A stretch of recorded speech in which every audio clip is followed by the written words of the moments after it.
Bwana Yesu asifiwe. Hapo ulipo, nipende tena kumshukuru Mungu kwa ajili ya siku ya leo ambayo Mungu ametupa tena, ili tupate nafasi ya kusikia kutoka kwake kile ambacho Mungu amekikusudia tupate kusikia kutoka kwake. Ninakusalimu kwa jina la Yesu Kristo wa Nazareti na kwa jina la Mungu Baba.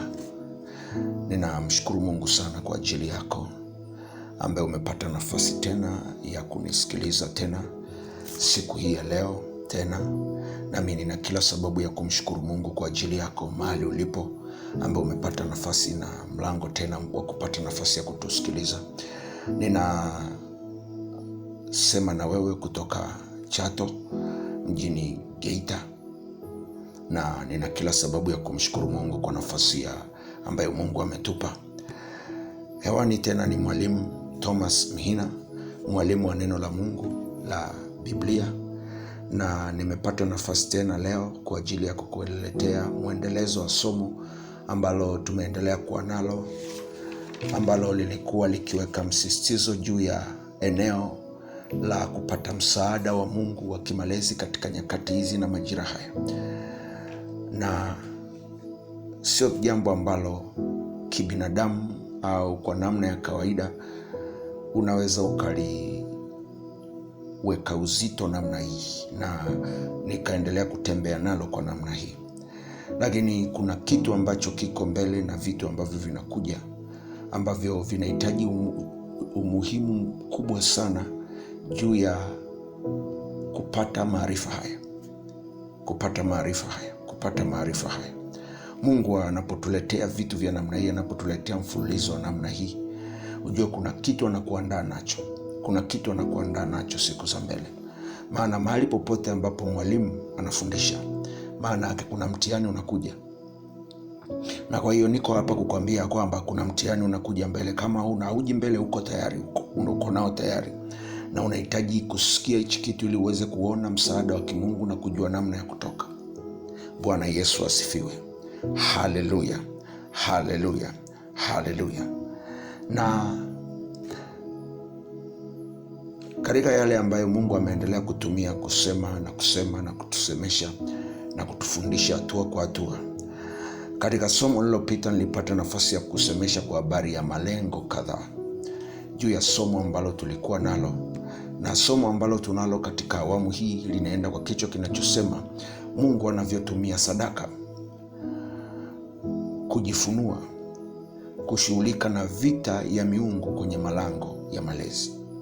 Mungu anavyotumia sadaka kujifunua, kushughulika na vita ya miungu kwenye malango ya malezi. Mungu anavyotumia sadaka kujifunua, kushughulika na vita ya miungu kwenye malango ya malezi, kwenye malango ya malezi, kwenye malango ya malezi. Bwana Yesu asifiwe sana. Bwana Yesu asifiwe sana. Hili sio eneo jepesi sana. Najua kwa wengi ambao wanapata nafasi ya kunisikiliza na wameendelea kufuatilia toka mwaka jana mwishoni, ni somo ambalo limechomokea kwenye siku kuu ya Christmas. Na kulingana na namna ambavyo nimekuwa nikienenda, mara nyingi huwa napata nafasi ya kuomba kwenye vipindi kama vile, na Mungu anaachilia neno. Lakini kwa awamu hii kuna namna ambavyo Mungu amesema, hajasema kikawaida, na ameachilia kitu cha kutusaidia kwenye eneo la malezi. Maana yake ni kwamba kuna kitu ambacho kinapita na kuna kitu ambacho kiko na kinakuja, ambacho sio chepesi sana, kwa sababu eneo la malezi litakuwa mzigo kiasi cha kwamba linakuwa na vita kali, kwa sababu kutokana na mabadiliko yanayoendelea ulimwenguni, ni moja ya eneo ambalo litaguswa pakubwa sana, na linaweza likaweka mzigo mzito sana kifamilia, kijamii, kitaifa, kiasi cha kwamba tunaweza ukapita kwenye kipindi ambacho si rahisi sana tena kuweza kuwa hiyo changamoto kuweza kuwa controlled.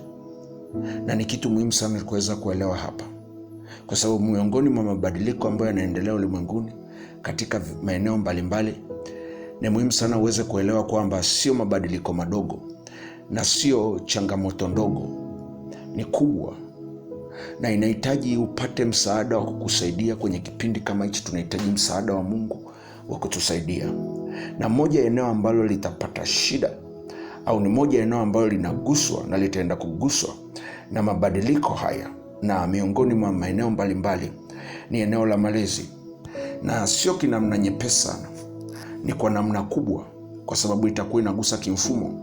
Kwa sio changamoto nyepesi sana kama ambavyo tumeendelea kuona kidogo kidogo kwa kadri siku zinavyozidi kwenda, tumeendelea kuona kidogo kidogo hilo jambo likijitokeza. Bwana Yesu asifiwe sana. Bwana Yesu asifiwe sana.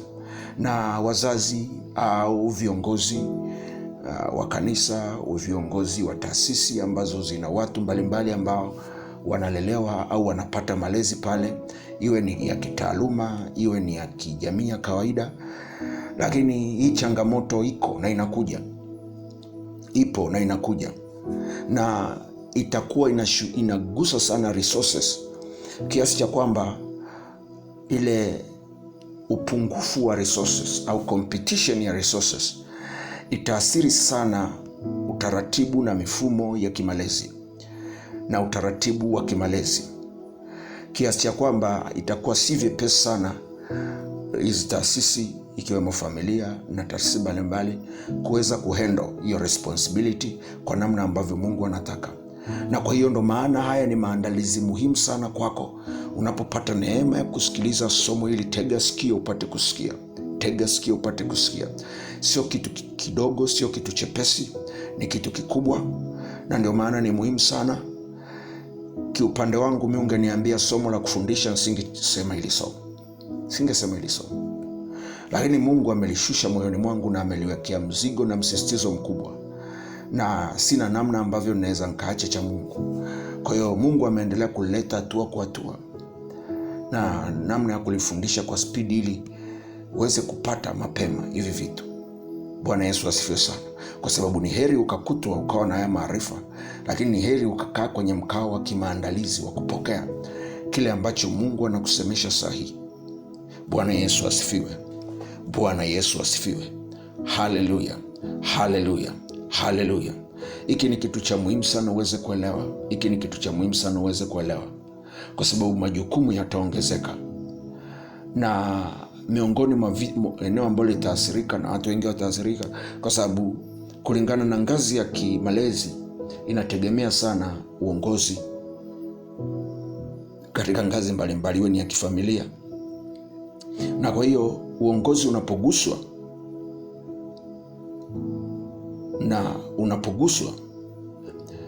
unaweza ukaelewa eneo la malezi linaathirika kiasi gani.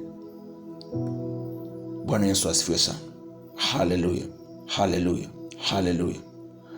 Na haiwezi kuwa kitu chepesi sana, kwa sababu ndo mlango pia ambao shetani anahitaji kuutumia, na atautumia kwa ajili ya kupanda vitu ambavyo havijakaa sawa, na itaweza ikatumika kuvuruga na kuondoa utulivu kwenye familia nyingi sana na kwenye maeneo mengi sana. Nimekwambia katika upana wake kitaasisi, kwenye sekta mbalimbali ambazo zinalea watu, zinaweka malezi, kwa sababu tunapoongea eneo malezi ni eneo pana sana. Ni eneo pana sana. Ukiachia kwenye ngazi ya mtoto wa nyumbani kifamilia, lakini tuna malezi kwenye ngazi tofauti tofauti kulingana na kusudi ambalo linatakiwa kulelewa, au kulingana na malengo ya kile ambacho kinatakiwa kulelewa. Bwana Yesu asifiwe. Nimesema angalau nikupe utangulizi ili kukuweka mahali pazuri na kuongeza tension yako ya kuweza kusikia hichi kitu na kusikia hili somo, kwa sababu kutakuwa kuna maswali mengi sana yanayohusu malezi, na usipopata majibu ya kimungu sio rahisi sana ukapita. Bwana Yesu asifiwe. Haleluya. Haleluya. Haleluya. Na yako mambo kadhaa leo ambayo nataka nikuwekee hapa kwenye kulingana na somo ambalo tutakuwa tukiendelea nalo, na ni mambo mazito ambayo Mungu ameendelea kusema Nilikusemesha juu ya malengo ya somo hili. Ukienda kufuatilia juu ya malengo ya somo hili, yatakupa angalau kuweza kujua uzito wa somo hili. Bwana Yesu asifiwe sana. Haleluya, haleluya. Na nirudie tena, somo ambalo tutakuwa nalo, ambalo tumekuwa nalo pia, ni muunganiko Mungu anavyoitumia sadaka kujifunua, kushughulika na vita ya miungu kwenye malango ya malezi. Mungu anavyoitumia sadaka kujifunua, kushughulika na vita ya miungu kwenye malango ya malezi. Na kulingana na somo hili, kulingana na mwenendo ambao Mungu amenipa, tutakuwa tunaenda hatua kwa hatua, kidogo kidogo, na nikuwekea mambo kwa namna ambavyo kwa uchache wake, ili angalau kukupa nafasi nzuri ya kuweza kutafakari na kujitathmini, na ukaona namna gani ambavyo unaweza kupata kitu cha kukusaidia. Bwana Yesu asifiwe sana. Bwana Yesu asifiwe. Haleluya. Na ndani ya somo hili leo, ndani ya somo hili leo, moja ya mambo ambayo nataka tutazame, ikiwa ni siku ya pili ya somo letu, au sehemu ya pili ya somo letu, jambo ambalo nataka niweze kukusemesha kama utangulizi katika kipindi cha leo. Kumbuka kupitia malengo kabla ya hujasikiliza somo hili. Ili ni angalizo, japo ni neno la kiutangulizi, lakini nataka nikusemeshe, kumbuka kupitia malengo ya somo hili ambao tumejifunza kabla hujapata nafasi ya kusikiliza somo hili. Hakikisha kabla hujasikiliza hili somo, nenda kasikilize malengo ya hili somo. Nenda kasikilize malengo ya hili somo. Yatakuweka mahali pazuri sana tunapoelekea, sio mahali pepesi sana. Bwana Yesu asifiwe sana. Kwa hiyo ni muhimu sana, hivi vitu ni muhimu sana ukavibeba kwa umakini na kwa uzito mkubwa. Bwana Yesu asifiwe. Haleluya, haleluya, haleluya. Na ni muhimu sana hichi kitu kiweze kukusaidia. Ni muhimu sana hichi kitu kiweze kukusaidia. Nenda katazame malengo kabla hujasikiliza somo hili. Lakini jambo la pili ambalo nataka ufahamu la kiutangulizi, weza kuunganisha. Unaweza ukayaandika kama unayaandika, lakini hakikisha kwamba una daftari lako na Biblia yako pembeni, ili uweze kufuatana na mimi vizuri. Neno la pili la utangulizi, weza kuunganisha. Weza kuunganisha malengo ya somo na somo hili, au kinachosemwa na somo hili. Weza kuunganisha malengo ya somo.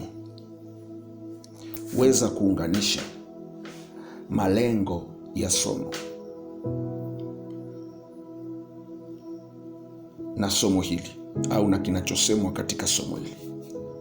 Weza kuunganisha. Weza kuunganisha. Lakini kitu kingine, somo hili ni la kimaombi, kukuandaa kuomba.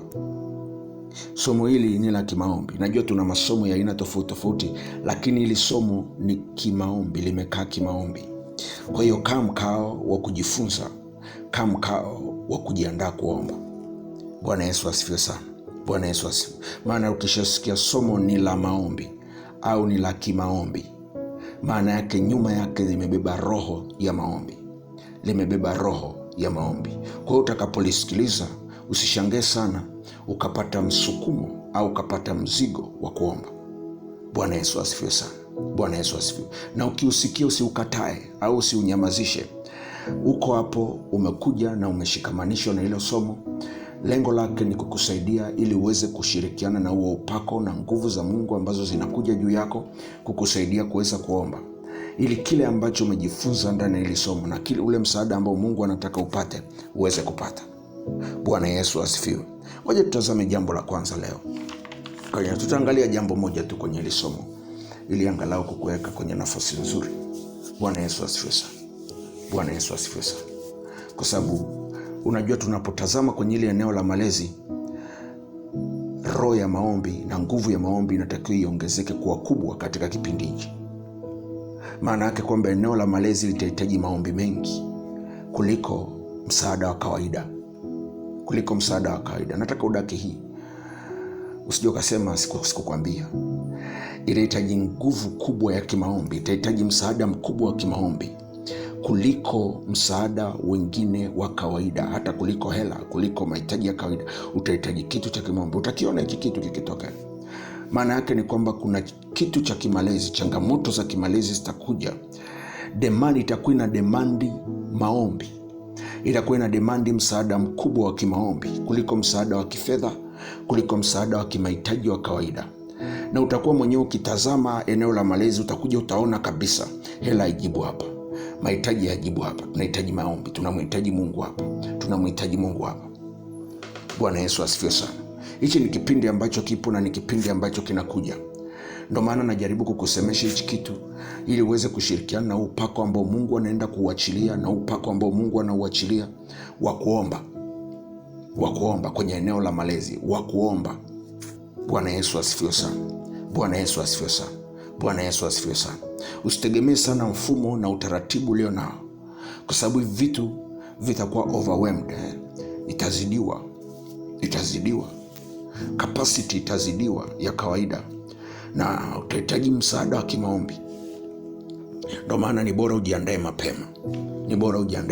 Ndio maana na mimi Mungu amenipa ile somo, ni kuandae mapema juu ya kitu ambacho kinakuja, juu ya vitu ambavyo vinakuja, sio kwenye ngazi ya familia, sio kwenye ngazi ya kanisa kama kanisa, sio kwenye ngazi ya taifa kama taifa, katika mifumo mbalimbali na maeneo mbalimbali ya kimalezi.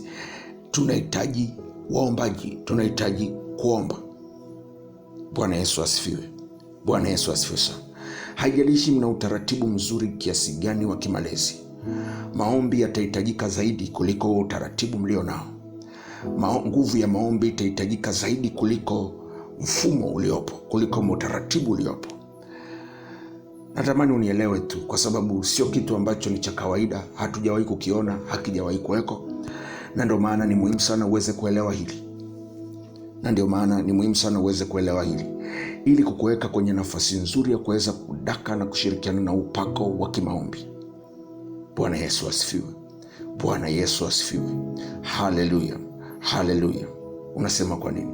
Hata taasisi ambazo wewe unazitegemea zinaweza kukusaidia kwenye malezi, zenyewe pia zitakuwa zinahitaji kuombewa. Kwa sababu zitakuwa zimefika mahali ambazo zinahitaji msaada wa Mungu, zinahitaji msaada wa kimaombi. Iwe ni shule, iwe ni eneo lolote lile. Bwana Yesu asifiwe. Ngoja tutazame jambo la kwanza hapa.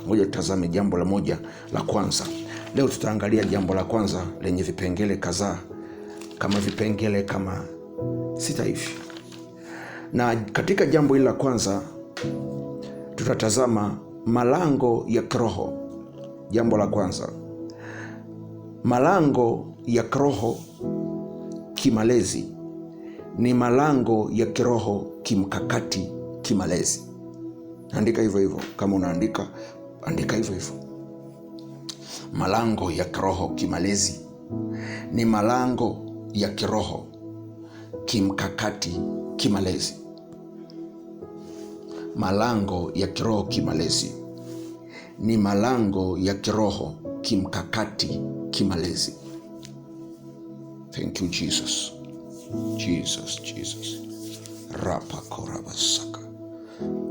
Jambo la kwanza, malango ya kiroho kimalezi ni malango ya kiroho kimkakati kimalezi.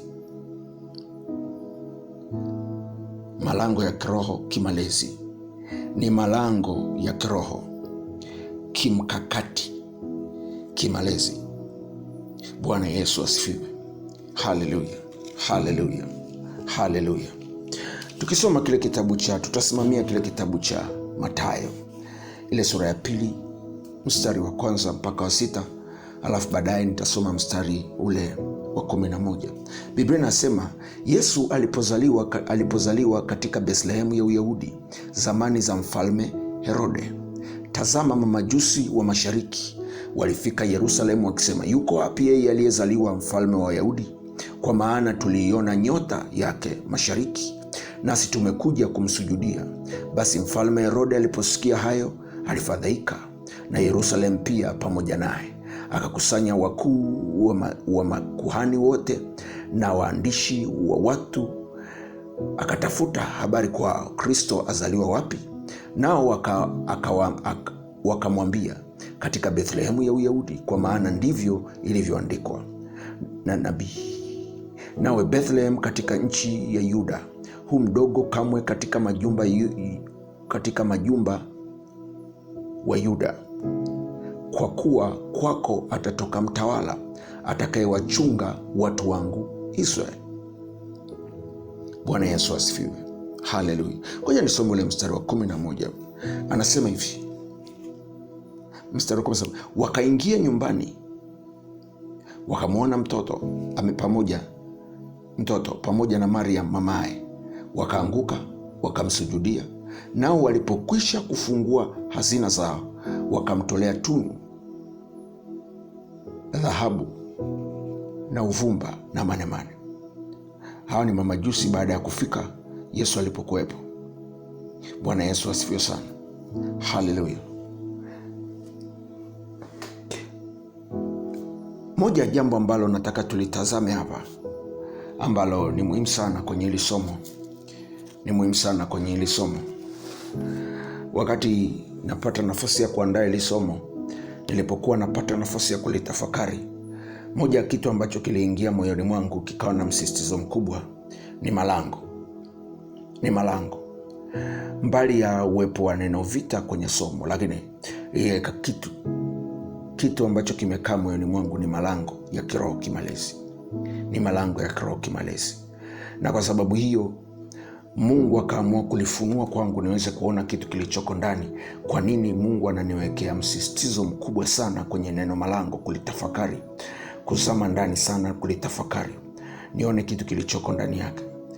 Na angalau Mungu akanisaidia kuona vitu vichache vya kuweza kukusaidia ili angalau uweze kuona hichi kitu. Kwa sababu neno malango, nilikuambia kwenye utangulizi kuwa malango ni eneo katika ulimwengu wa roho. Linalounganisha ulimwengu wa roho na ulimwengu wa mwili. Kama vile mlango mwingine tulivyokuwa na milango kwenye nyumba zetu na maeneo mbalimbali yanavyounganisha sehemu ya nje na sehemu ya ndani. Na malango ya kiroho ni hivyo hivyo, lakini yenyewe yanafanya kazi kwa namna ambavyo yanaunganisha ulimwengu wa roho na ulimwengu wa mwili. Kuna ulimwengu wa aina mbili, kuna ulimwengu wa roho na ulimwengu wa mwili. Ulimwengu wa roho ni ulimwengu ambao zinaishi roho ambazo zina mwili wa nyama sisi tulio nao. Ulimwengu wa mwili ni ulimwengu ambao sisi wenye miili ya nyama tunaishi huko. Kwa hiyo lazima kuna mlango uliowekwa kwa ajili ya kuunganisha, ili haya maeneo mawili yawe na mawasiliano. Kwa nini? Kwa sababu mwanadamu ni roho anaishi katika mwili na ana nafsi ndani yake. Kwa hiyo kama mwanadamu ni roho, ni muhimu sana, au maana yake anaweza kuishi maeneo mawili kwa wakati mmoja. Kwa hiyo lazima pawepo na mlango unaounganisha maeneo haya mawili, ili kuwezesha kwamba pawepo na mawasiliano kati ya ulimwengu wa roho na ulimwengu wa mwili. Na kwa sababu hiyo wale wanaoishi katika ulimwengu wa mwili iwe rahisi kuwasiliana na walioko katika ulimwengu wa roho, na iwe rahisi kwa ulimwengu wa roho kuwasiliana na ulimwengu wa mwili, na ulimwengu wa mwili kuwasiliana na ulimwengu wa roho kupitia kwenye malango. Bwana Yesu asifiwe sana. Na haya malango Mungu ndo aliyatengeneza. Ukisoma kitabu cha Waefeso sura ya 1 mstari wa 16, inasema katika yeye vitu vyote viliumbwa, ikiwa ni vitu vya enzi, ni usultani, ni enzi, ni mamlaka. Vitu vyote viliumbwa katika yeye na kwa njia yake na kwa ajili yake. Kwa hiyo na malango nayo yaliumbwa, Mungu aliyatengeneza kwa ajili yake na kwa njia yake, ili yatumike kwa ajili ya kusudi lake, ili yatumike kwa ajili ya kazi yake. Bwana Yesu asifiwe. Haleluya, haleluya.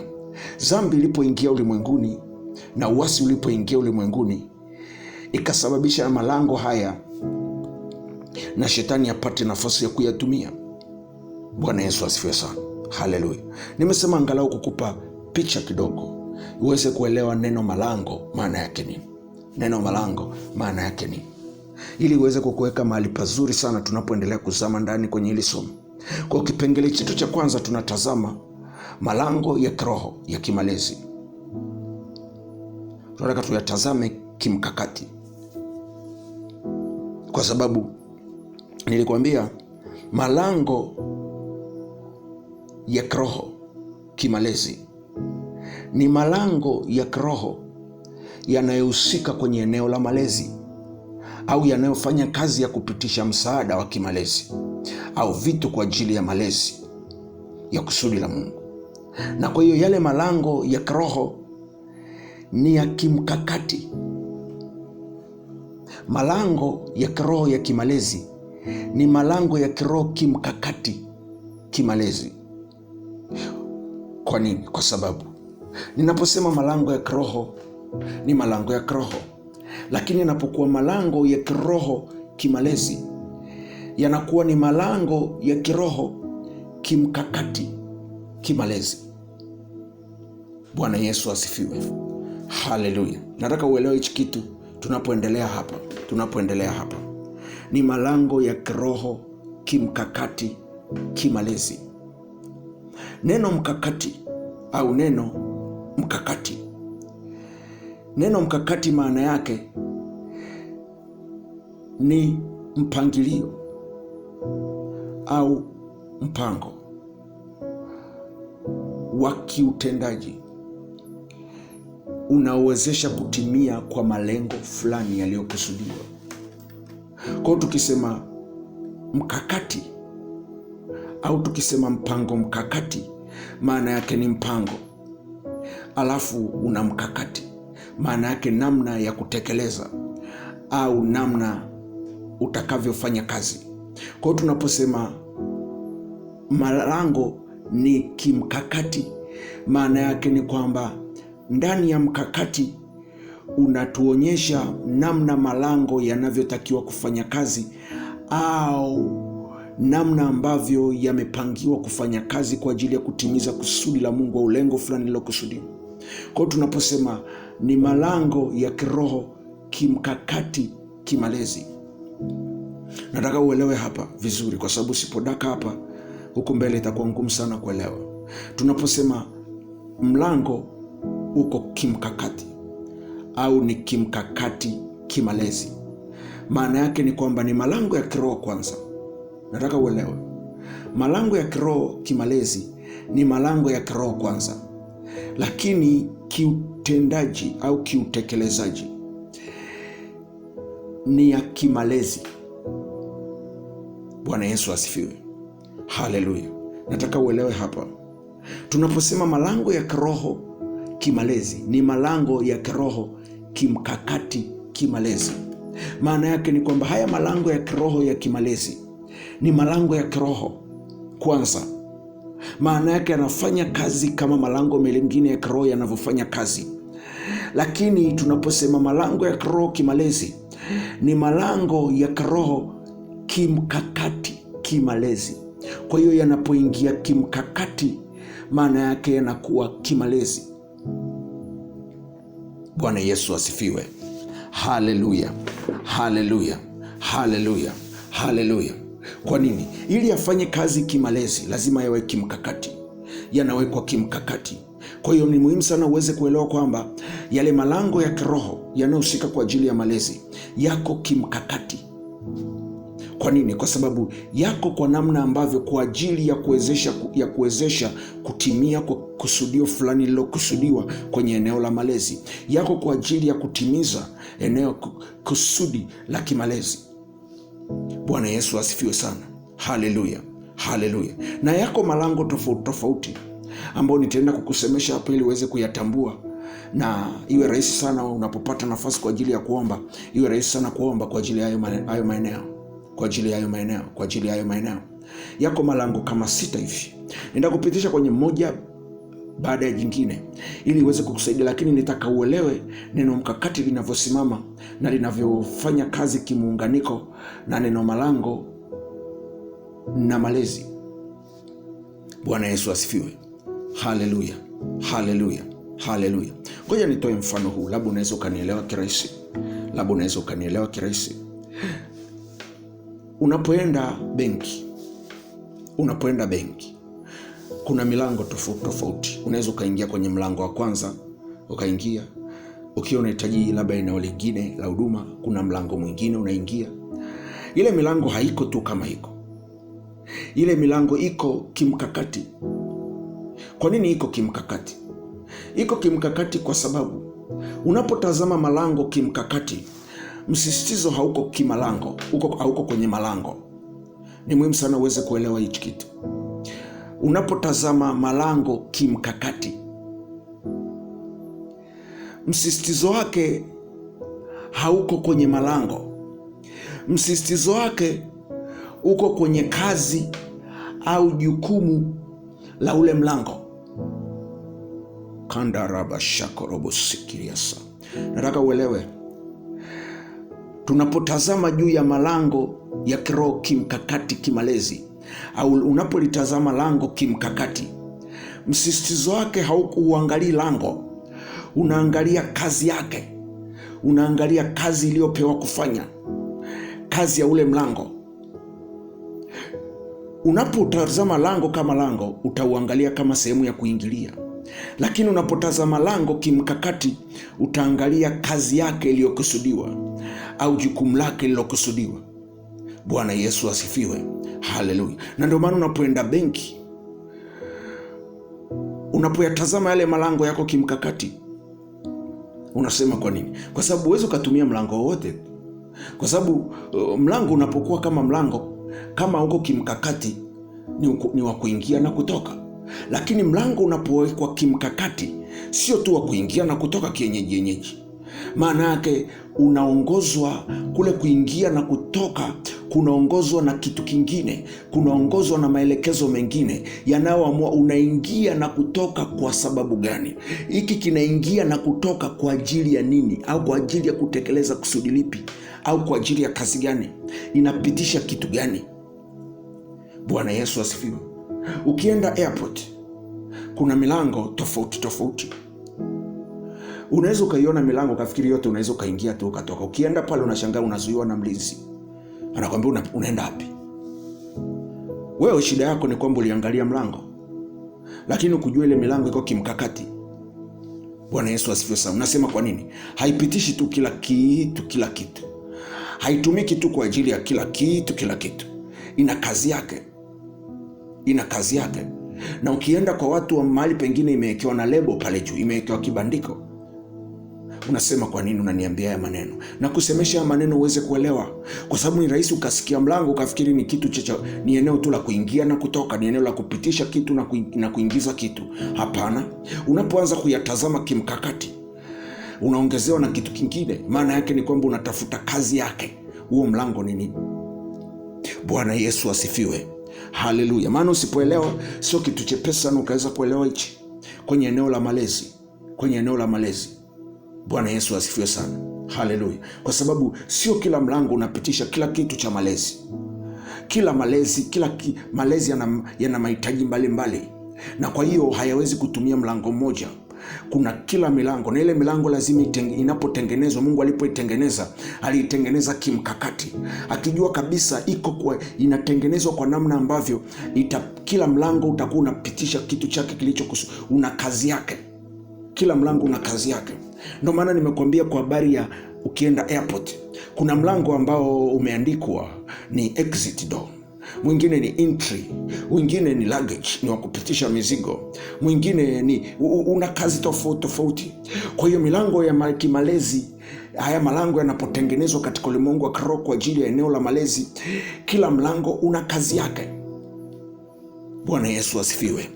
Haleluya, haleluya, haleluya. Ni muhimu sana uweze kuelewa hichi kitu. Acha nikusemeshe vipengele kadhaa hapa. Nataka tupite tutazame malango yako tofauti. Haya malango nao jaribu kukuonyesha hapa ni mtaji tu, lakini yako mengi. Unaweza ukatafuta kwenye Biblia na ukayaona. Yako mengi sana. Nataka tutazame lango la kwanza. lango mkakati la kitaifa. Ukisoma kwenye kitabu cha Mathayo, yako malango ambayo yalitumika, yaliwekwa kwa ajili ya kusaidia malezi ya Yesu, kwa ajili ya kusaidia kupitisha vitu kwa ajili ya malezi ya Yesu, na yako tofauti tofauti. Sasa Mungu amenisaidia kuyagawanya kwa namna ambavyo yataweza kukusaidia kuona kwa upana wake. Lango la kwanza ni lango mkakati la kitaifa. Lango mkakati la kitaifa. Lango mkakati la kitaifa. Kumbuka haya malango naojaribu kusemesha ni malango ya kimkakati ya kimalezi. Maana yake yalitengenezwa kwa ajili ya kusaidia na kwa ajili ya kupitisha kitu cha kusaidia eneo la malezi. Ukisoma kitabu cha Mathayo sura ya 2 mstari wa 1, anasema Yesu alipozaliwa katika Bethlehemu ya Uyahudi zamani za mfalme Herode, tazama mamajusi wa mashariki walifika Yerusalemu wakisema, yuko wapi yeye aliyezaliwa mfalme wa Wayahudi? Kwa maana tuliiona nyota yake mashariki, nasi tumekuja kumsujudia. Nataka uone inapoanza pale juu, Yesu alipozaliwa katika Bethlehem ya Uyahudi zamani za mfalme Herode. Bwana Yesu asifiwe. Haleluya. Nataka uone lile lilikuwa ni lango mkakati la kitaifa kwa ajili ya malezi ya Yesu. Bwana Yesu asifiwe. Lilikuwa ni lango mkakati la kitaifa. Sasa kitu ambacho nataka uone hapa, nataka tuende taratibu hapa. Ninaposema lango mkakati la kitaifa, maana yake ni taifa la Uyahudi wakati ule, nchi ya Uyahudi wakati ule ilikuwa ni lango. Tunaenda sawa sawa, ilikuwa ni lango. Kwa nini? Kuna kitu cha kimalezi kwa ajili ya malezi ya Yesu kilichotakiwa kupita au kinachotakiwa kupita hapo. Kwa hiyo Mungu wakati anatengeneza haya malango, alitengeneza lango mojawapo la kimalezi kwa ajili ya kupitisha kitu cha kimalezi kwenye ngazi ya taifa. Maana yake kuna vitu vya kimalezi au kuna vitu ambavyo vinatakiwa kutumika kwa ajili ya malezi ya watoto, kwa ajili ya malezi ya watu, la kusudi la Mungu kwenye taifa, ambalo lango lake mojawapo liko kwenye taifa. Bwana Yesu asifiwe sana. Haleluya, haleluya. Ukisoma hapo utaona lango mkakati la kitaifa. Maana yake Uyahudi, nchi ya Uyahudi wakati ule ambapo alikuwa anatawala mfalme Herode, lile taifa lilikuwa ni lango ambalo Mungu aliliweka kimkakati kwa ajili ya kusaidia malezi ya Yesu. Maana yake lilitengenezwa kwa kusudi, ndani yake lilitengenezwa kwa namna ambavyo kupitisha kitu cha kusaidia eneo la malezi. Sasa nisikilize vizuri, nisikilize vizuri. Lile lango lilipowekwa, Mungu aliliweka kwa kusudi la kwamba liweze kupitisha kitu kwa ajili ya kumsaidia Yesu kwenye eneo la malezi. Bwana Yesu asifiwe. Haleluya. Unasema unajuaje? Angalia ile Mathayo 2 mstari wa 11. Wale mamajusi, kabla hujafika kule, ukisoma pale chini anasema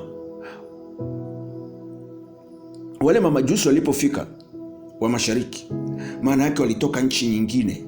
Walipofika kwenye ile nchi, wakaanza kuuliza yuko wapi Yesu aliyezaliwa. Sasa angalia mlango aliopitia. Maana yake walipita kuingia kwa Yesu, na ilikuwa wanapita kwenye lango la kitaifa kwanza kabla hajafika kwa Yesu alipozaliwa. Nataka uelewe hichi kitu. Bwana Yesu asifiwe. Ule msaada waliobeba mamajusi hawakwenda moja kwa moja kwa Yesu. Unasema unajuaje? Sikia, sio kwamba hao watu waliongozwa na nyota kutoka mbali sana. Usitake kuniambia kwamba walipofika pale Yerusalemu nyota ikapotea. Biblia inaendelea kusema pale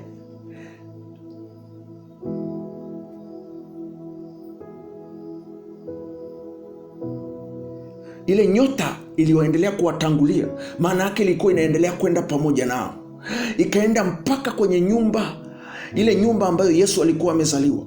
Kwa hiyo kwa namna nyingine tunaweza tukasema ya kwamba walikuwa hawana haja ya kupita kule kwa Herode na kupita kule na kuuliza. Kwa nini? Nyota iliwaongoza, nyota ilikuwa pamoja nao. Kwa nini wapitie kule? Maana yake ni lango. Bwana Yesu asifiwe. Haleluya, haleluya. Ni lango la kitaifa, ni lango la kitaifa. Kwa hiyo ilikuwa lazima apite pale. Ile nyota ilikuwa inawaongoza. Sasa kwa nini wapite kwa Herode? Kwa nini wapite kwa Herode wakati nyota walikuwa wanaiona? Maana walipotoka pale, Biblia inasema ile nyota ikaongoza, ikaenda ikasimama kwenye nyumba. Maana yake ni kwamba ile nyota ilipoenda kusimama pale, maana yake ni kwamba walikuwa hawahitaji tena maelekezo ya Herode aliyowaambia mahali pa kwenda au nyumba ya kwenda, walikuwa hawahitaji. Bwana Yesu asifiwe. Haleluya, haleluya. Nataka upate hichi kitu, kitakusaidia. Lile lilikuwa ni lango la kitaifa, na Mungu aliliweka kimkakati. Kwa ajili ya nini? Alijua mamajusi watakuja, alijua mamajusi watakuja, na alihitaji kutumia hilo lango. Na nataka nikwambie kwamba japo nyota ilikuwepo, lakini ilikuwa lazima wapite mlangoni, wapite mlangoni, wapite mlangoni, wapite mlangoni. Bwana Yesu asifiwe. Sasa cheki vizuri kwenye ile lango, kitu gani kilikuwepo? Alikuwepo Herode na kiti cha ufalme wake kimekaa pale. Kwa hiyo alipopita pale, wakakutana naye, akawashika mkono, akaongoza wapi? Akaingiza kwenye lango, wakaingia. Bwana Yesu asifiwe sana. Haleluya. Nataka tu uelewe hapa hichi kitu. Lile lango lilikuwa limewekwa kimkakati. Haina maana kwamba, maana yake lilikuwa limewekwa kwa namna ambavyo Mungu alikuwa anajua kabisa ya kwamba litatumika saa ngapi.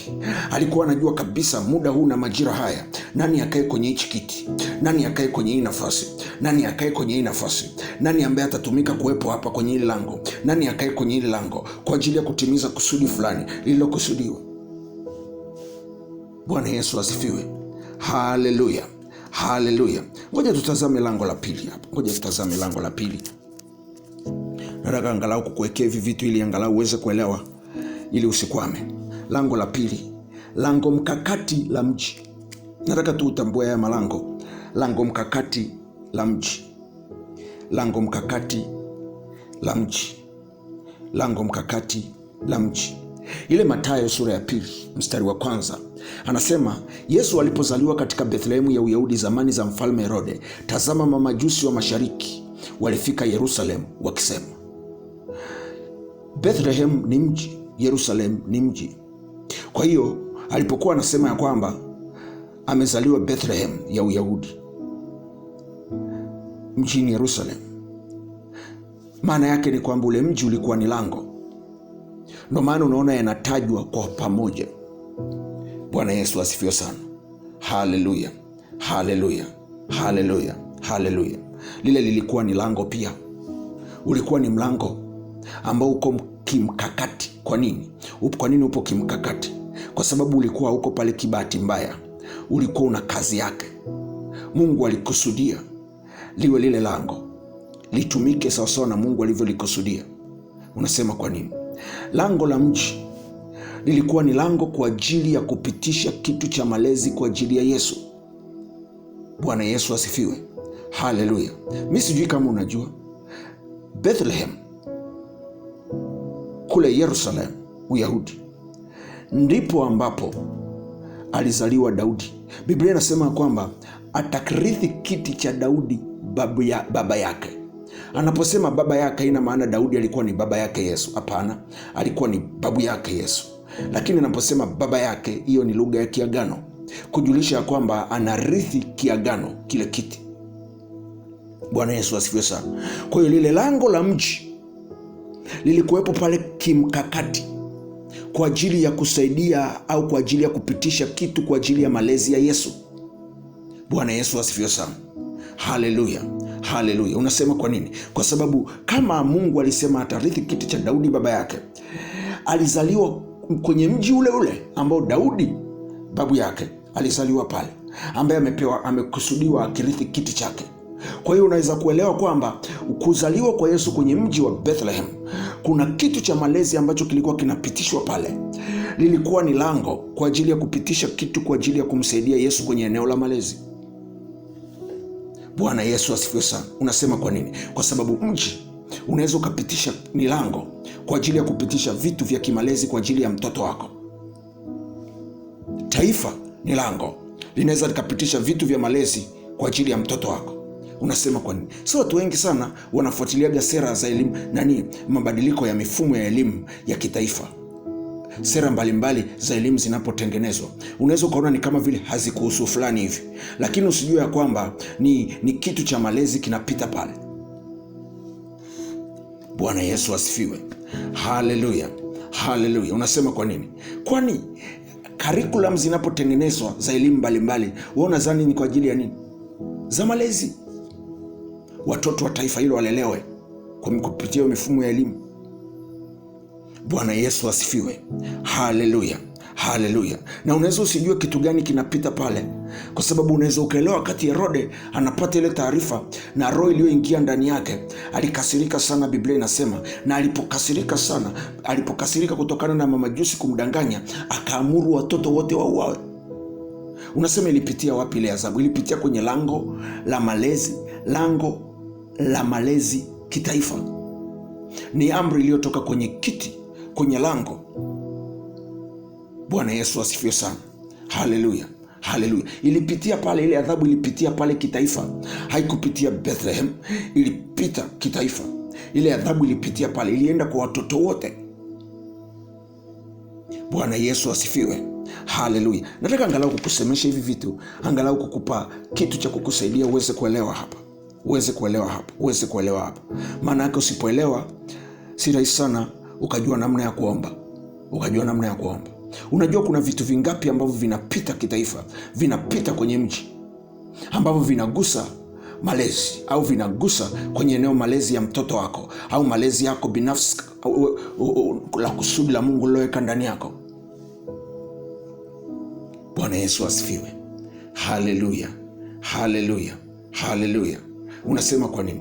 Unaweza ukajiuliza peke yako, Herode alikuwa na mamlaka ipi ya kuua watoto wote wale waliokufa kipindi kile cha Yesu?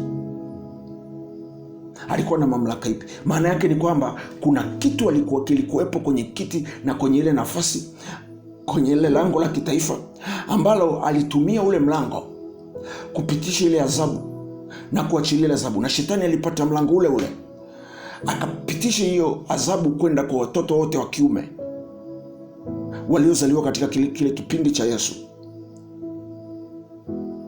Bwana Yesu asifiwe. Haleluya. Hatutaendelea kusema sana mbele, lakini angalau nataka uweze kuona, na nataka tu niyatambulishe haya malango leo. Na uweze kuelewa umuhimu wake. Ndio maana na uweze kuyaombea inavyotakiwa kuyaombea, kwa sababu yako kimkakati. Yasipotumika kimkakati sawasawa na Mungu alivyokusudia, yanaweza kupitisha vitu vigumu sana. Usiwahi kufikiri ni kwa nini Mungu hakuamua kumsaidia Yesu asiuawe kwa kuzuia Herode asitekeleze ile amri? Kwa nini Mungu ana uwezo mkubwa sana. Kwa nini asimtoe tu Herode kwenye kile kiti, akaamua kufuta utawala wake, au akazuia ile amri isitekelezwe? Huo uwezo alikuwa nao.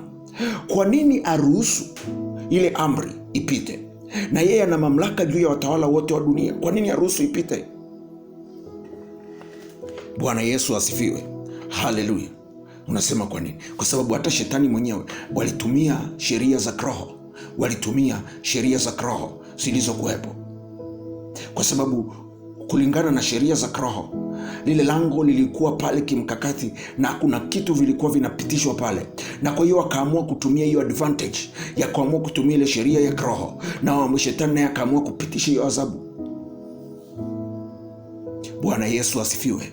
Haleluya, haleluya, haleluya. Ni muhimu sana uweze kuelewa hichi kitu. Unasema kilichowagharimu nini? Kwa nini Mungu hakuamua kuwasaidia wale watu? Walitakiwa kuombea lango la kitaifa. Unasema una maana gani? Walitakiwa kuombea lango.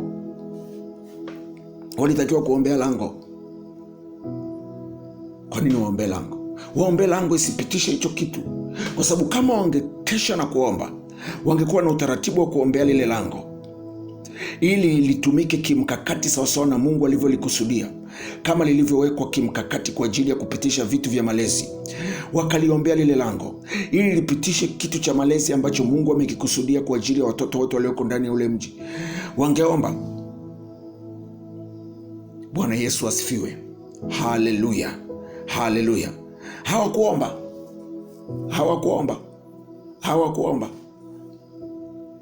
Bwana Yesu asifiwe. Haleluya, haleluya. Na mimi nataka tu angalau uweze kuelewa hichi kitu. Si watu wengi sana wanajua wakati mwingine kuna vitu vinapita kwenye mji, na kama vile unaona kama vile Mungu amenyamaza. Kama vile Mungu amenyamaza. Akitokea mtu kama vile Mariam na Yusufu ndo atawasemesha, atasema tokeni kwenye mji. Fikiria Mungu anaamua kumtoa Yesu. Alikuwa anafikiriaje juu ya wale watoto wengine? Ni kama vile unaweza ukasema kama vile Mungu kama vile hakuwapenda hivi au hakuwataka hivi waishi. Ni Mungu huyo huyo aliwaleta duniani, lakini ni Mungu huyo huyo hakuweza kuwasaidia. Ushai kufikiri wale wamama wangegundua ya kwamba Mungu alikuwepo town na alimsaidia? Kuna mtoto mmoja alisaidika, mwingine watoto wao wote wakafa. Ushai kufikiri wangejisikiaje? Wangesema Mungu ana upendeleo. Hakuna namna. Mungu kuna namna fulani ana upendeleo. Kwa nini ameamua kumsaidia huyu mtoto mmoja, hao watoto wengine ameamua kuacha? Ushai kufikiri kitu gani kitakuanzisha cha kwanza kufikiria? Kwa sababu unafikiri Yesu, Mungu amekuja amemwambia Yusufu tokeni hapa. Herode anataka kuua mtoto, akamwambia tokeni hapa. Wale wengine akawaacha. Bwana Yesu asifiwe. Haleluya, haleluya. Unajua kuna mazingira ambayo unaweza ukashangaa sana. Mungu kuna kitu kilipita cha msaada kwa ajili ya Yesu. Yesu akapata msaada, wengine wakakwama. Kwa nini unasema vile? Walitakiwa kuombea lango, walitakiwa kuombea lango. Bwana Yesu asifiwe. Lango lisikaombewa inavyotakiwa, hawataokoka wote. Unasema kwa nini? Wataokoka watu kama kina familia kina Mariam, watapata msaada. Wengine wote wataenda na maji, wataenda na maji. Bwana Yesu asifiwe.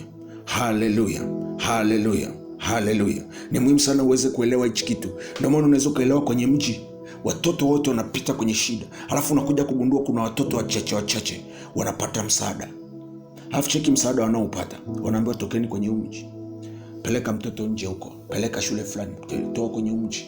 Kwa nini Mungu aamue kufanya kitu cha namna hiyo? Ni kwa sababu ya uhusiano na ile familia, uhusiano wake na ile familia, uhusiano wake na ile familia. Bwana Yesu asifiwe.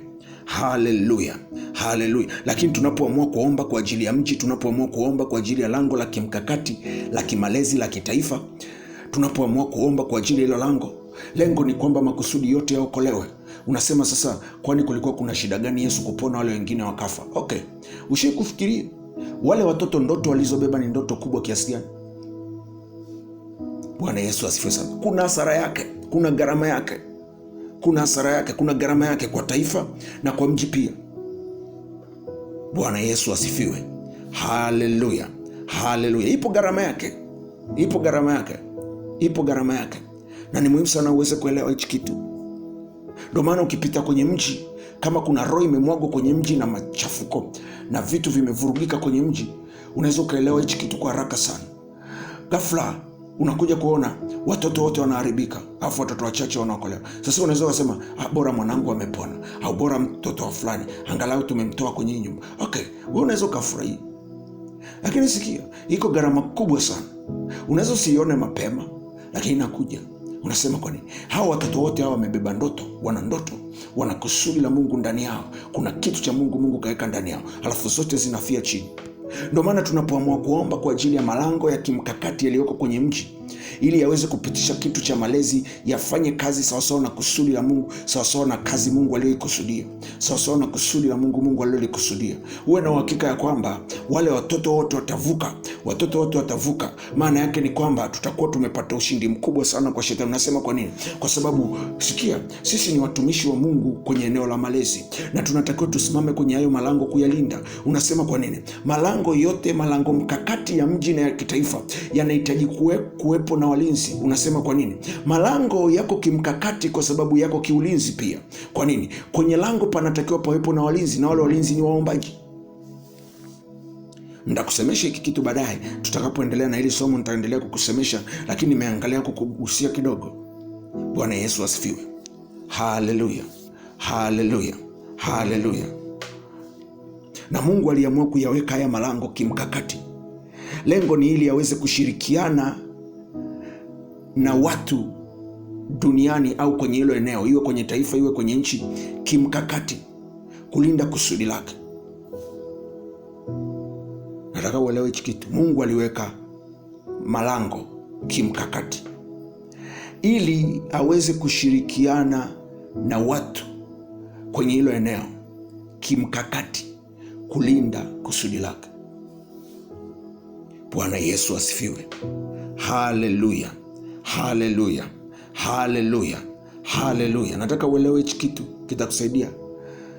Mungu alipoweka haya malengo kimkakati, malengo ya kitaifa, malango ya kitaifa kimalezi, malango ya kitaifa, malango ya kimkakati ya kimalezi kwenye mji, aliyaweka ili aweze kushirikiana na watu. Aliyaweka kimkakati aweze kushirikiana na watu. Nasema kwa nini aweze kushirikiana na watu? Kwa sababu kama kila lango lina kazi yake, maana yake ni rahisi pia kwenye kila mlango akawekwa mtu au pakawepo watu kwa ajili ya kusimamia lile kusudi kwenye lile lango. Bwana Yesu asifiwe. Unasema kwa nini? Kwa sababu kwenye kila eneo Mungu alipowaweka, hajaweka kwa bahati mbaya. Hajaweka kwa bahati mbaya. Kuna kusudi la Mungu linatakiwa kutimizwa pale. Na kwa sababu hiyo, kama malango yako kimkakati, maana yake kuna watu waliowekwa pia kwenye hilo eneo kimkakati kwa ajili ya yale malango, ili aweze kushirikiana nao kulinda kusudi lake. Bwana Yesu asifiwe. Haleluya. Nataka uelewe hichi kitu.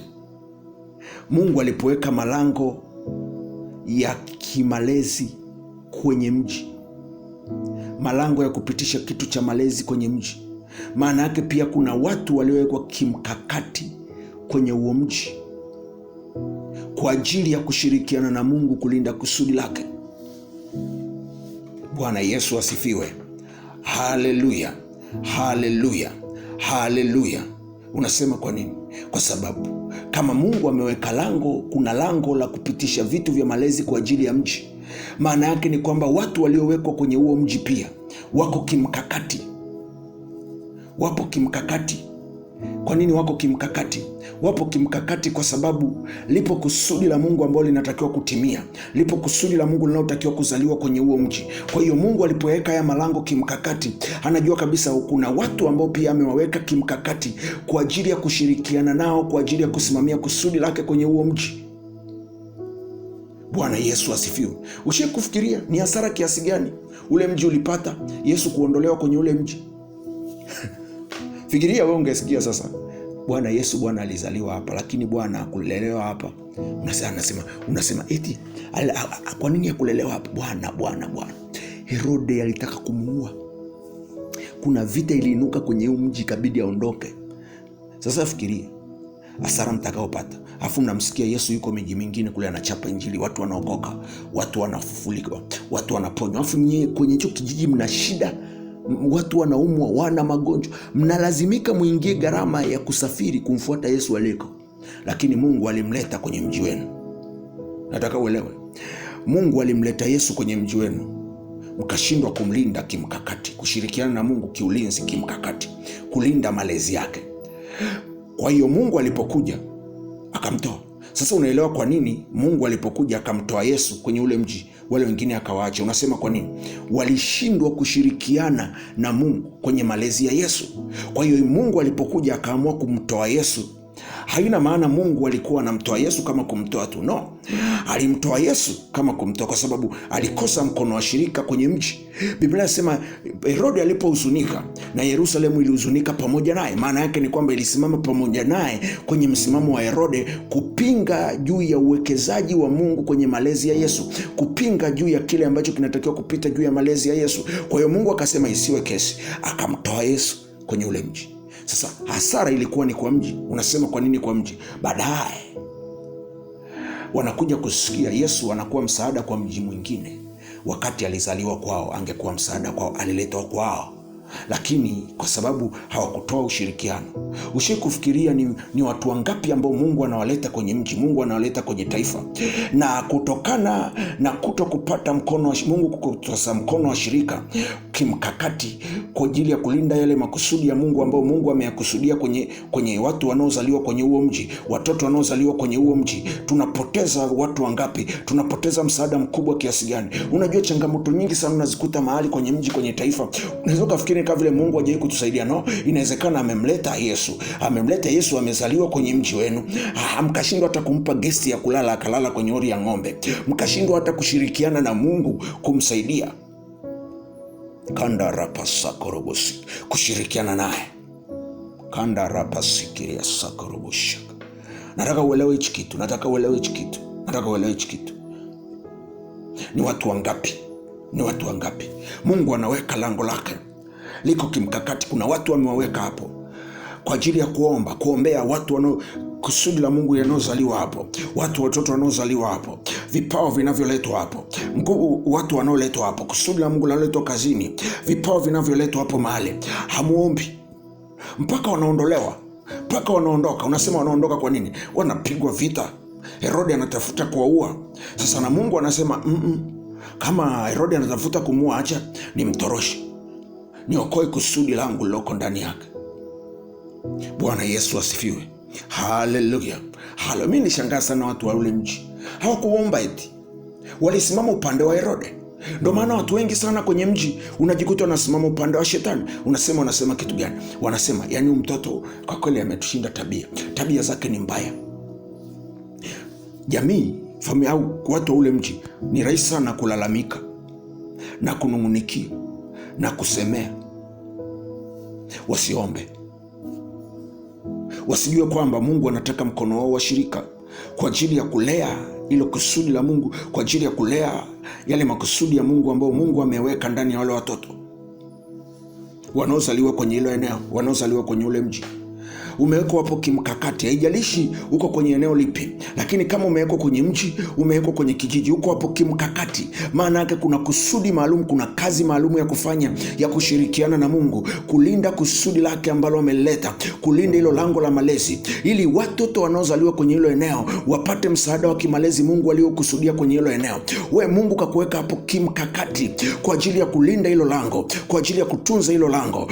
Wakina Herode wasipate nafasi kwenye hilo lango, wakina Herode wasikae kwenye hiyo nafasi. Kina mamajusi wanapofika kwenye huo mji wakutane na watu sahihi, wakutane na wewe ukae hapo kwenye lango, wakutane na watu sahihi. Wewe umewekwa hapo kimkakati, hujawekwa kibahati mbaya. Umewekwa kwenye hilo kanisa kimkakati, hujawekwa kibahati mbaya. Umewekwa kwenye hiyo kijiji kimkakati, hujawekwa kibahati mbaya. Umewekwa kwenye hilo taifa kimkakati, hujawekwa kibahati mbaya. Rapa korabasa karabasa. Jesus. Nataka uelewe hichi kitu. Usipoteze hiyo fursa. Usihuzunike pamoja na Herode.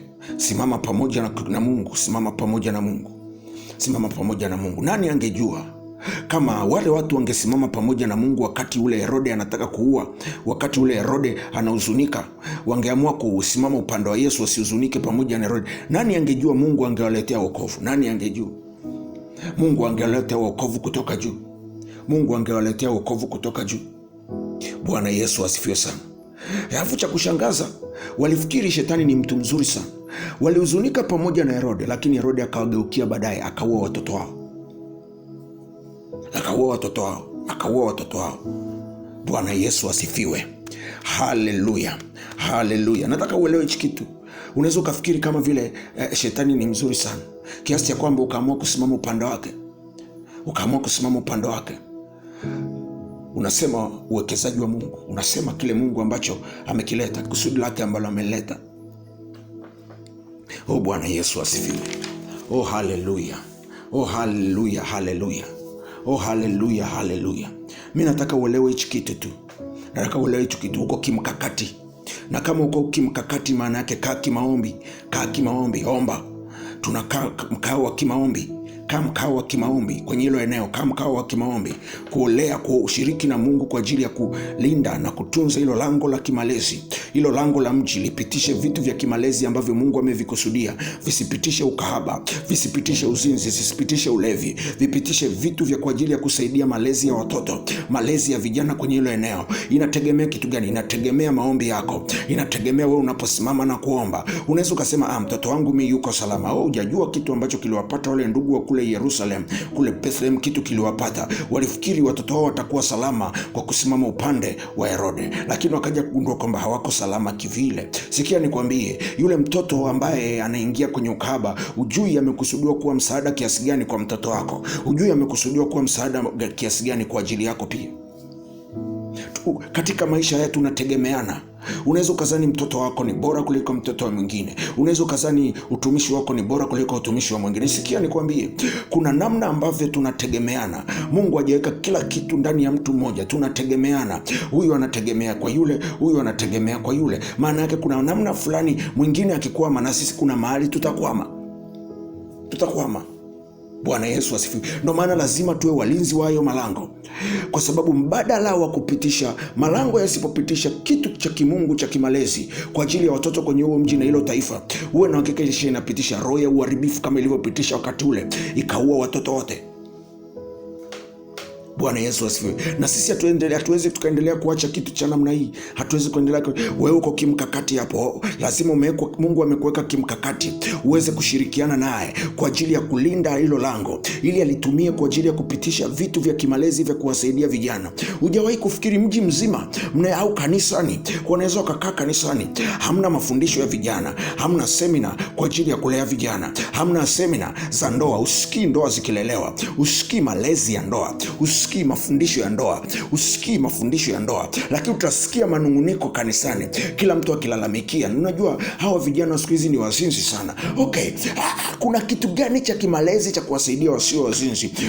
Hizi ndoa za siku hizi ni mbaya sana. Hawa watu hawakai sawa, hizi ndoa zao zinavunjika kila siku. Okay, kuna kitu gani cha kimalezi ambacho kinaachiliwa kwa ajili ya kusaidia hizo ndoa zikae? Ni kukaa tu na kuzinungunikia na kulalamikia. Unasema kwa nini? Tumepoteza kitu cha kusimama kwenye nafasi zetu kama walinzi wa kimkakati, kama waombaji wa kimkakati kwa ajili ya malango ya kimkakati ya kimalezi kwenye ngazi ya mji na kwenye ngazi ya taifa, ili Mungu aachilie msaada wa kimalezi ya kulea hayo maeneo. Bwana Yesu asifiwe. Haleluya. Acha nikusemeshe jambo la tatu hapa. Tutakaa sana hapo, tutakusemesha baadaye mengine. Jambo la tatu, lango mkakati la nyumba. Hili lango la tatu. Ile lango la pili nimekwambia lango la mji. Mungu akipitisha kitu kwenye taifa kinaingia kwenye mji. Japo wakati mwingine kinaweza kikapitishwa kwenye taifa, kwenye mji kikapata upinzani, kikakwama. Lakini tunataka kinachopita kukiwa na walinzi waombaji kimkakati walioko kwenye malango ya mji wakiendelea kuomba. Kazi yao ni kuruhusu kile ambacho kimepita kitaifa kiweze kupita kama ni cha Mungu, lakini kile ambacho sio cha Mungu ambacho kimepita kitaifa kisipite kwenye ngazi ya mji upate kulindwa. Bwana Yesu asifiwe sana. Haleluya. Ngoja tutazame ule mstari wa sura ya 2 mstari wa 11. Anasema, wakaingia nyumbani, wale mamajusi wakaingia nyumbani, wakamwona mtoto pamoja na Maria mamaye, wakaanguka wakamsujudia. Nao walipokwisha kufungua hazina zao, wakamtolea tunu, dhahabu na uvumba na manemane. Kandarapasakorobushkarabasi. Jesus. Nataka upate hii kitu. Biblia inasema wakaingia nyumbani. Maana yake kama waliingia nyumbani, maana ule ulikuwa ni mlango. Bwana Yesu asifiwe. Haleluya. Ule ulikuwa ni mlango. Sasa angalia, wakaingia nyumbani. Lile lilikuwa ni lango. Kwa hiyo kuna lango mkakati la nyumba. Ukisoma kitabu kile cha Mathayo sura ya 2 mstari wa 6, anasema, nawe Bethlehem katika nchi ya Yuda, huu mdogo kamwe katika majumba ya Yuda, na kwa kuwa kwako atatoka mtawala atakayewachunga watu wangu Israeli. Anasema juu ya majumba ya Yuda. Bwana Yesu asifiwe sana. Haleluya. Anapoongelea kwa habari ya ile nyumba aliyoingia, inamaanisha familia. Inamaanisha familia. Kwa hiyo familia ni lango. Nataka uelewe.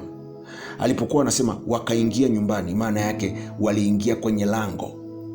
Ile nyumba ilikuwa inawakilisha nyumba, lakini sio nyumba tu kama nyumba, lakini ni lango la kifamilia. Ni lango la kifamilia. Sasa angalia vizuri. Walipoingia, Biblia inasema lango mkakati. Walipoingia wakaenda akatoa zile sadaka za kule ndani. Kitu ambacho nataka uone ni uweze kulitambua ili lango kama lango mkakati. Pia ni lango ambalo liko kimkakati, halijawepo pale bahati mbaya. Bwana Yesu asifiwe sana. Maana yake kuna kazi yake, kuna kitu inatakiwa kupitisha. Mariam na Yusufu hawakuenda kuzalia kwenye holi la ng'ombe kwa sababu tu walikosa guest house ya mahali hapa kulala, lakini lile lilikuwa ni lango la kimkakati. Ile familia ilikuwepo pale kimkakati. Unasema kwa nini? Kwa sababu kulikuwa kuna kazi yake, kulikuwa kuna kusudi la Mungu ambalo linatakiwa kupita pale, kulikuwa kuna kitu ambacho kinatakiwa kupitishwa pale. Ndio maana lilikuwepo pale kimkakati kwa ajili ya kusaidia kutimia kwa lile kusudi la Mungu kwenye eneo la malezi, kwa ajili ya kusaidia kupitisha kitu cha kimalezi. Ndio maana liliwekwa kimkakati. Kwa hiyo kama lile lango la nyumba au la kifamilia ni limewekwa kimkakati, lazima tutazame, tucheki limewekwa kupitisha kitu gani. Limewekwa kupitisha kitu gani kwa ajili ya malezi ya Yesu? Kwa ajili ya malezi ya Yesu.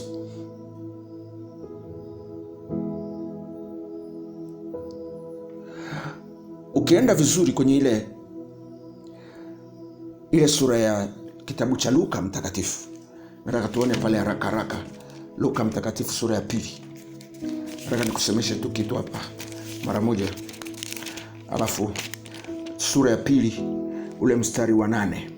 Ule mstari wa 8 anasema, na katika nchi ile walikuwako wachungaji wakikaa makondeni na kulinda kundi lao kwa zamu za usiku. Kundi lao kwa zamu usiku. Ukiruka ukienda ule mstari wa 9 anasema, malaika wa Bwana akawatokea ghafla, utukufu wa Bwana ukawang'arizia pande zote, wakaingiwa na hofu kuu. Malaika akawaambia, msiogope, kwa kuwa mimi ninawaletea habari njema za furaha kuu itakayokuwa kwa watu wote. Maana leo katika mji wa Yuda wa Daudi amezaliwa kwa ajili yenu Mwokozi, ndiye Kristo Bwana. Ukiruka ukienda ule mstari wa 15 mstari ule wa 16 anasema, wakaenda kwa haraka wakamkuta Mariam na Yusufu na yule mtoto mchanga amelala horini. Walipomwona wakatoa habari walioambiwa juu ya huyo mtoto. Wote waliosikia wakastaajabu kwa hayo walioambiwa na wachungaji. Bwana Yesu asifiwe sana. Haleluya. Nataka uone lile pale lilikuwa ni lango. Unasema kwa nini lilikuwa ni lango? Cheki. Mungu wakati wale ndugu wale wamekaa kule ndani, wamekaa pale kwenye ile lango, Mungu anaenda kuwaita wachungaji makondeni. Cheki wale wachungaji walipokuja hawakwenda tena kwa Herode kuuliza mtoto amezaliwa wapi. Biblia haituambii nini kiliwaongoza, maana walikuwa mbali kondeni kule. Kwa hiyo walisafiri. Haituambii kwamba waliongozwa na nani, walienda na nani, lakini Biblia inatuambia walifika. Sasa walipofika kule wakaingia kule nyumbani. Biblia inasema kwamba wakawaambia walichoambiwa kwa habari ya mtoto, nao wakashangaa. Sasa nisikilize, kama Mariam na Yusufu walishangaa, maana yake ni kwamba wale waliposikia wakashangaa, maana yake ni kwamba walikuwa hawajui kile ambacho wale wachungaji waliambiwa. Bwana Yesu asifiwe sana. Unasema kwa nini? Mamajusi walipokuja walikuwa na ujumbe wao, na wale Mariam na Yusufu walipowasikia wakashangaa. hawa wawili wale wachungaji wa makondeni waliposikia, walipewa na wenyewe habari zao, ujumbe, wakaenda nao kule. Walipoenda kumuona, hawakwenda tu kumuona kama mtoto, lakini walipewa na ujumbe wakapeleka. Sasa ninachotaka nikusemesha ni kwamba hawa hawakwenda kwa Herode, walienda moja kwa moja nyumbani. Maana yake walienda kwenye lango la nyumba au lango mkakati la nyumba. Unasema alikuwa anapitisha kitu gani cha kimalezi? Walipewa ujumbe kwa ajili ya kusaidia malezi ya kusudi la kimalezi, kwa ajili ya kusudi la kichungaji. Biblia inasema kwamba kwenye hiki kitabu Mathayo sura ya 2 anasema ndiye atakayewachunga watu wangu Israeli. Maana yake ni kwamba Yesu aliitwa pia kama mchungaji, alikuwa amebeba kitu cha kichungaji ndani yake. Sasa nisikilize vizuri, maana yake alitakiwa apate kitu cha kimalezi cha kumlea kwa ajili ya uchungaji wake. Lilikuwa inabidi ile lango lipitishe kitu kwa ajili ya kumsaidia kwa ajili ya malezi ya kitu cha uchungaji wake. Sasa angalia, waliopewa ule ujumbe ni watu gani? Walipewa wachungaji. Wakaenda kwenye lango gani? Wakaenda kwenye lango la nyumba. Lilikuwa linapitisha kitu gani? Lilikuwa linapitisha kitu cha kimalezi kwa ajili ya uchungaji Yesu aliyobeba, kwa ajili ya kitu cha kichungaji Yesu alichobeba. Ndio maana Biblia haituambii kwamba walisema nini wale wachungaji, lakini alisema wakawaambia walichoambiwa kwa habari ya mtoto. Bwana Yesu asifiwe. Maana yake nini? Maana yake ni kwamba msisitizo ni juu ya wachungaji walioenda pale, walipita kwenye lile lango. Kwa hiyo lango la kifamilia linatakiwa liko kimkakati pia, na Mungu anaweka watu kwenye lango la familia kwa ajili ya kuliombea. Mke na mume wako kule ndani, familia iko kule ndani ya kuliombea lile lango. Ili lipitishe kitu gani? Ili lipitishe kitu kwa ajili ya msaada wa kimalezi kwa ajili ya mtoto. Bwana Yesu asifiwe. Haleluya, haleluya, haleluya, haleluya. Ngoja nikusemeshe jambo la mwisho hapa, halafu nipate nafasi ya kumshukuru Mungu. Nataka kusemesha jambo la mwisho hapa.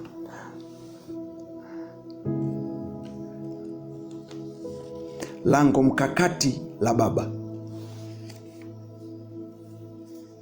Lango mkakati la baba. Hili ni lango lingine. Baba ni lango.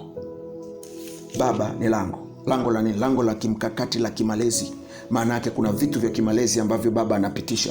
Ukisoma vizuri kwenye kile kitabu cha Mathayo sura ya 1 mstari wa 18 hadi 20, unaweza ukasoma peke yako, lakini unakutana pale na habari ambapo Mungu anasema na Yusufu kwenye ndoto, akimwambia mchukue Mariamu mkeo, maana mimba alionayo ni kwa uwezo wa Roho Mtakatifu.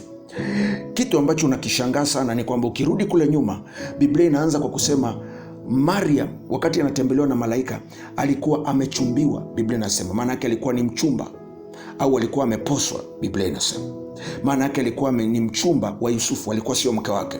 Sasa angalia, wakati Mariamu anapokea ule ujauzito kwa njia ya Roho Mtakatifu, Yusufu alipogundua kwamba ni mjamzito akataka kumwacha. Cheki neno alilokuja kumwambia malaika, asema mchukue mkeo. Anamwambiaje mchukue mkeo wakati kule juu alisema alimposa? Hiyo ndoa amefunga saa ngapi? Maana yake Mungu aliwafungisha ndoa baada ya nini? Baada ya Mariam kubeba ujauzito wa Yesu Kristo, akawafungisha ndoa na Yusufu. Sasa nisikilize vizuri, Yusufu alitakiwa awepo pale kimkakati. Unasema kwa nini? Ilikuwa ni timing. Mimi sijui nini kilimfanya Yusufu asipate kumuoa yule mama mapema. Walikaa kwenye uchumba miaka mingi sana. Sijui muda gani, lakini inawezekana walikaa muda, lakini alikuwa na mpango wa kumuoa kwa wakati ule, kwa sababu Biblia ingesema. Lakini unaona, baada tu ya Mariam kubeba ujauzito kwa njia ya Roho Mtakatifu, unaona Mungu anawafungisha ndoa, anaambia mchukue mkeo. Maana yake nawafungisha ndoa sasa, kwa sababu huyu kitu alichobeba anahitaji apate mtu kwa ajili ya kukaa pamoja. Nahitaji kuweka lango, nahitaji lango litakalosaidia kwenye malezi ya hichi kitu, nahitaji lango la baba, linahitajika lango la baba, na hilo lango la baba ninakupa, japo mimi ndo baba wa huyu mtoto Yesu, lakini nakupa wewe ukae kama mlezi. Yusufu unakuja kugundua sio baba yake Yesu biological father, maana yake sio ambaye ni baba mzazi wa Yesu, ni mlezi wa Yesu. Kwa hiyo Yusufu aliyekwa pale kama lango la kimalezi la baba kimkakati. Unasema kimkakati kwa sababu gani? Kwa sababu muda wote ule alikuwa hajaoana na Mariam. saa ambayo Mariamu anapokea mimba kwa uwezo wa Roho Mtakatifu, ndo anapewa kumwoa. Sijui, lakini Yusufu haikuwa mpango wake. Yamkini hakuwa amepanga kuoa kwa wakati ule, lakini kule kuoa kulikuwa kimkakati. Maana yake ulikuwa ni timing ya kwamba Mungu unatakiwa katika saa hili lango lisimame hapa, kuna jukumu inatakiwa kutekeleza, kuna kitu inatakiwa kupitisha. Bwana Yesu asifiwe. Ndio maana baba kwenye familia anatakiwa aombee kama lango la kimalezi.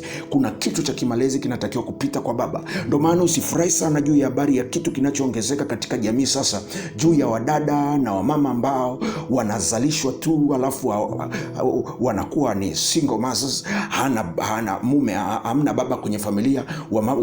Mabinti wengi sana wamezaa tu watoto na hamna baba kwenye familia. Utakuja kugundua kwamba kuna lango la kimalezi limepungua. Baba akiwa yuko kwenye familia, kuna kitu cha kimalezi hakiwezi kupita kwenye familia. Kuna msaada wa kimalezi ambao familia haiwezi kupata, ambao mtoto hawezi kupata. Unasema kwa nini? Unategemea lango la baba kwenye familia. Unasema kwa nini? Lile lango liko kimkakati, haliwezi. Kuna vitu ambavyo vinatakiwa vipite kwenye lango la kimalezi la baba, na kuna vitu vinatakiwa vipite kwenye lango la kimalezi. Havifanani. Uwezi ukafoji vitu vya kimalezi vya baba vipite kwa mama, haiwezekani, kwa sababu yametengenezwa kimkakati na kisheria. Bwana Yesu asifiwe. Haleluya, haleluya, haleluya. Nataka uone hichi kitu kitakusaidia pakubwa sana. Ndio maana ni muhimu sana kuombea hili lango. Ndio maana ukishaona kwamba familia nyingi zinaongezeka ambazo hazina mababa, kunaongezeka single mothers, hiyo ni ishara ya kivita. Wewe unafikiri kwamba ni anayeshambuliwa anashambuliwa tu baba. Linashambuliwa lango la kimkakati la kimalezi. Ndio maana usimwombee tu. Ukisha kuanza kuombea hiyo ajenda kwa staili hiyo, utakiwa tu kuombea tu uwepo wa baba kwenye familia. Ombea uwepo wa lango, ombea lango, kwa sababu ndo linaloshambuliwa. Kwa sababu lango lisipokuwa mahali pake, kuna kitu hakiwezi kupita. Bwana Yesu asifiwe. Haleluya, haleluya, haleluya, haleluya. Kwa sababu Mungu ana uwezo mkubwa sana. Angeweza Mariamu angebeba ujauzito na angeweza kumsaidia, lakini ilikuwa inalazimika, lazima pawepo lango. Unasema lango la namna gani? Lango la kuweza kupitisha kutoka katika ulimwengu ule msaada wa Mungu. Haijalishi Yesu alikuwa ni Mungu, Yesu ni mtoto wake, lakini asingeweza kumsaidia kama hamna lango la baba la duniani. Ingekuwa ngumu sana, hata kama yuko baba mbinguni. Bwana Yesu asifiwe. Haleluya. Ndio maana unaweza ukaelewa sana kitu kinachoshambuliwa ili pasipate msaada, kwa sababu lango la baba ni lango msaada pia kwa ajili ya mama. Ukisoma kitabu cha Ufunuo utagundua kuna ile habari, kama unakumbuka, yule mwanamke alichukuliwa na yule joka, akawekwa nyikani. Biblia inasema kwamba yule joka akawa anamkaribia yule mwanamke akitaka anasubiria mtoto azaliwe apate kummeza. Anaenda kumshambulia yule mwanamke. Alikuwa anataka kumshambulia yule mwanamke kule nyikani. Maana yake Biblia inasema yule mtoto alipozaliwa akachukuliwa, akanyakuliwa kutoka mbinguni. Biblia inasema kwamba yule joka akataka kumuua yule mwanamke. Biblia inasema ardhi ikamsaidia mwanamke, ikapanua kinywa chake, ikameza ule mto, yale maji yaliyokuwa yameachiliwa na yule joka, ikameza. Nilikuwa najiuliza maswali kabisa, kama ardhi iliamua kumsaidia yule mwanamke ambaye alikuwa anashambuliwa na yule joka kwa ajili ya uzao wake, mume wake alikuwa wapi? Mume wake alikuwa wapi? Bwana Yesu asifiwe. Haleluya.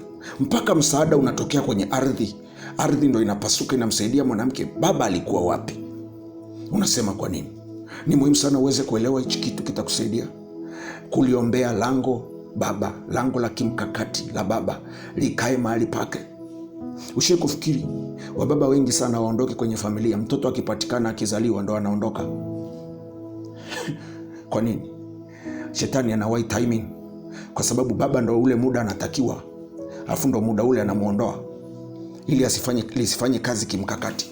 Ngoja niseme jambo la mwisho hapa, alafu tupate nafasi ya kuomba. Lango mkakati la mama. Ukisoma kitabu cha Luka mtakatifu sura ya 2 mstari wa 19, anasema hivi. Luka sura ya 2 mstari wa 19 anasema hivi: lakini Mariam akayaweka maneno hayo yote, akayafikiri moyoni mwake. Kitu unachokiona pale ni kitu gani? Wakati Yusufu anaingia kwenye familia. Cheki Mungu alikuwa anamtumia kwenye ngazi ipi?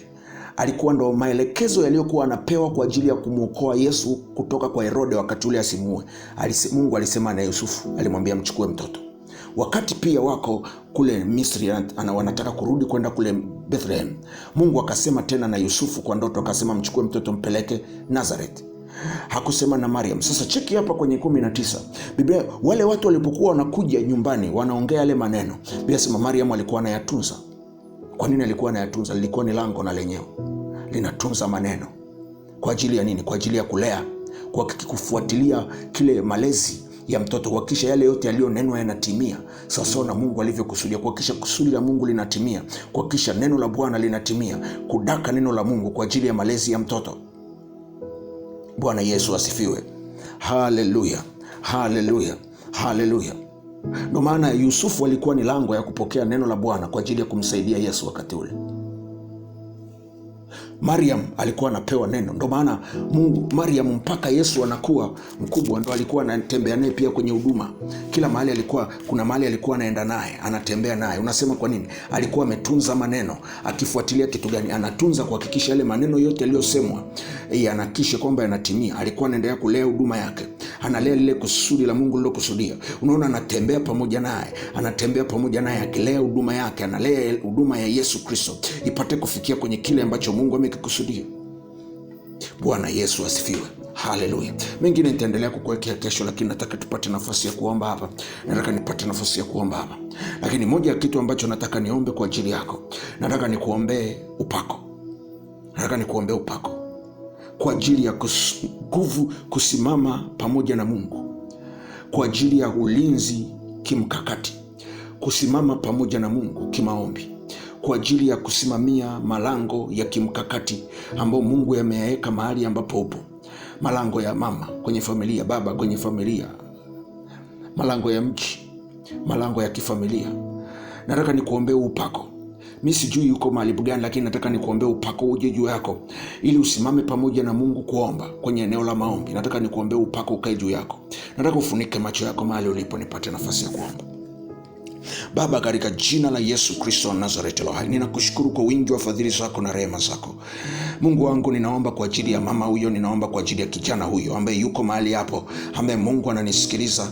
Mungu wangu anatega sikio na kunisikiliza. Bwana Mungu wangu, umemweka kwenye mji, umemweka kwenye hiyo familia, umemweka kwenye hilo eneo, umemweka kwenye hiyo mipaka, umemweka kwenye nchi, umemweka kwenye hilo taifa, katika jina la Yesu Kristo wa Nazareti. Mungu wangu, umemweka kimkakati kwa ajili ya malango yako Mungu, ambao umeweka kimkakati Bwana kwa ajili ya malezi Mungu ya kusudi lako lolikusudia Bwana, juu ya watoto wanaozaliwa hapo, juu ya watu ambao Mungu unawaweka hapo kwenye hilo kanisa, unawaweka hapo kwenye huo mji, juu ya watumishi wako unawaweka hapo mahali Bwana. Mungu umemweka Mungu wangu kimkakati na yeye, umemweka Mungu kimkakati na yeye ili kushirikiana na wewe kwa ajili ya kulinda kusudi lako hapo mahali. Mungu wangu, ninaomba katika jina la Yesu Kristo wa Nazareti, ninaomba upako wa maombi juu yake katika jina la Yesu. Umshushie upako, umshushie upako, umshushie mafuta fresh ya upako wa maombi, wa upako wa maombi, wa kuwa tayari na kushirikiana pamoja na wewe katika jina la Yesu Kristo wa Nazareti, juu ya ulinzi wa kimkakati kwa ajili ya kusudi lako lolokusudia Bwana, juu ya watoto wanaozaliwa hapo, juu ya makusudi yanayozaliwa hapo katika jina la Yesu Kristo wa Nazareti. Rapa koranda rapa saka, repa koranda rapa siki ndarabashita, ropo koria mando robo saka rabasita, ripo koria mando robo sika. Ulinzi wa kimkakati, ulinzi wa kimkakati, ulinzi wa kimkakati, rapa koria mando robo sika, kushiriki ulinzi wa kimkakati. Asiwe mnung'unikaji, Mungu awe mtendakazi pamoja na wewe, kushiriki ulinzi wa kimkakati. Asisimame pamoja na Herode anapomuua mtoto, rapa koria mando robo sika, asimame pamoja na wewe, rapa koria mando robo sika, repo koria mando robo saka rabasita.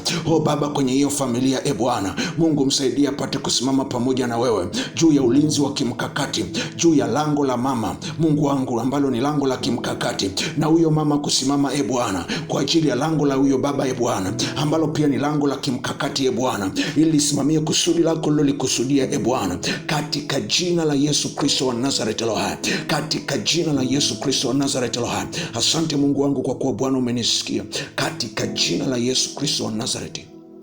Amen. Mungu wangu akutunze na Mungu wangu akulinde mpaka tutakapokutana wakati mwingine, na Mungu akubariki hapo ulipo. Wasalimu na wengine katika jina la Bwana. Amani ya Mungu ikae pamoja nao. Amen.